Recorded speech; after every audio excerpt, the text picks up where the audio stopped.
નમસ્કાર વિદ્યાર્થી મિત્રો, એજ્યુટેકનો ચેનલમાં આપનું સ્વાગત છે. આજે આપણે ધોરણ 8 વિષય અંગ્રેજીમાં unit number 1 I will be that તેની એક્ટિવિટી નંબર 3, 4નું સોલ્યુશન કરીશું. સૌથી પહેલાં છે activity number 3 A read the following passage. તો આપણે અહીં વાંચવાનું છે, બરાબર? ફકરાને વાંચવાના છે.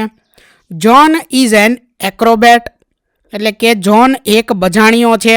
બજાણીઓ એટલે દોરડા ઉપર જે ચાલવાવાળો વ્યક્તિ હોય તે.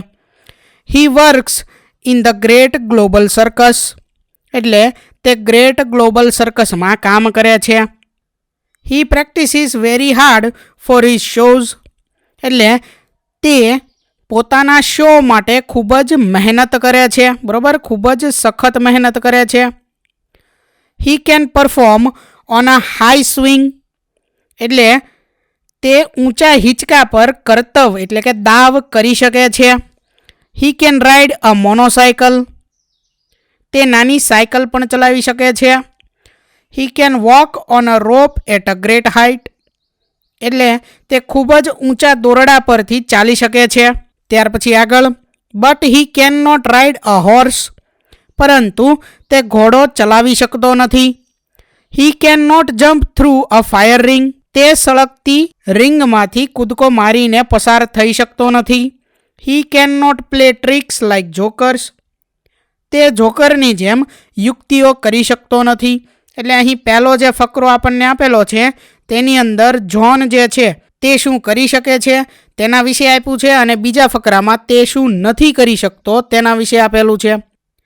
ત્યાર પછી નાવ કમ્પ્લીટ ધ સેન્ટેન્સીસ, એટલે હવે આપણે અહીં વાક્યો પૂર્ણ કરવાના છે, બરોબર? John can and John can not, એટલે જ્હોન શું કરી શકે છે અને જ્હોન શું નથી કરી શકતો તે.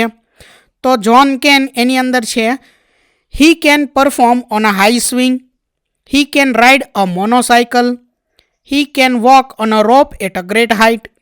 ત્યાર પછી કેન નોટ એની અંદર આવશે he can not ride a horse, he can not jump through a fire ring, and he can not play tricks like jokers, બરોબર?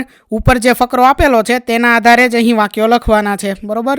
જ્હોન શું કરી શકે છે અને જ્હોન શું નથી કરી શકતો તેના વિશેના વાક્યો.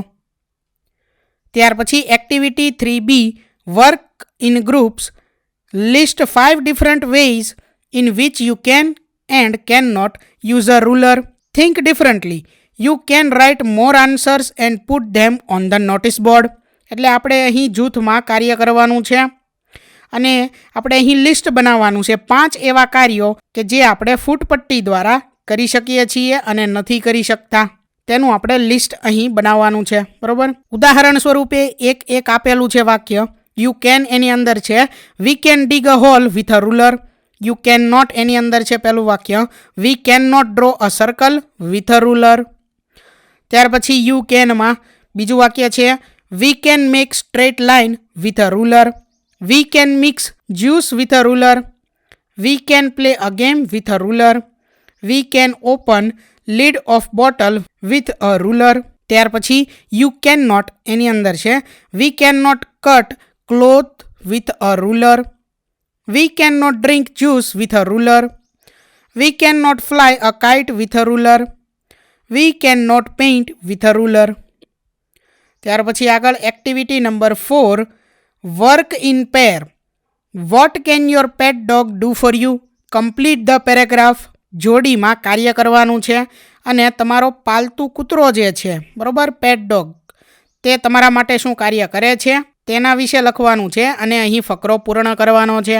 તો અહીં ફકરો આપેલો છે I have a pet dog, it is very cute, it has long and silky hair, its name is Tom, it is like my family member, it can do many things for me, it can catch the ball when we play, it can carry my school bag. ત્યાર પછી આગળ ફકરો આપણે પૂરો કરવાનો છે. તો વિદ્યાર્થી મિત્રો, અહીં તમે તમારા મુજબ પણ વાક્યો લખી શકો છો, બરાબર? તો અહીં લખેલું છે it can find my school shoes, it can also carry my water bag, it can open the door for me when I come, it can bring the newspaper from the door, it can help my mother to carry her basket when she goes to the market, It can walk with me in the morning. It can play hide and seek with me. It can climb on the tree. It can protect my house from the thieves. It can run a race with me. My pet dog always come with me and happy with us. ત્યાર પછી સૂચના છે now compare your paragraph with your partner. એટલે કે તમારા સાથી મિત્રો સાથે તમારો આ પેરેગ્રાફ, આ જે ફકરો છે તેને તમારે સરખાવવાનો છે. થેન્ક યુ દોસ્તો. એજ્યુકટેકનો ચેનલ તરફથી વિડીયો નિહાળવા બદલ આપનો આભાર. આવા બીજા વિડીયોઝ નિહાળવા માટે અમારી યુટ્યુબ ચેનલ એજ્યુકટેકનો અત્યારે જ સબસ્ક્રાઇબ કરો. આભાર દોસ્તો.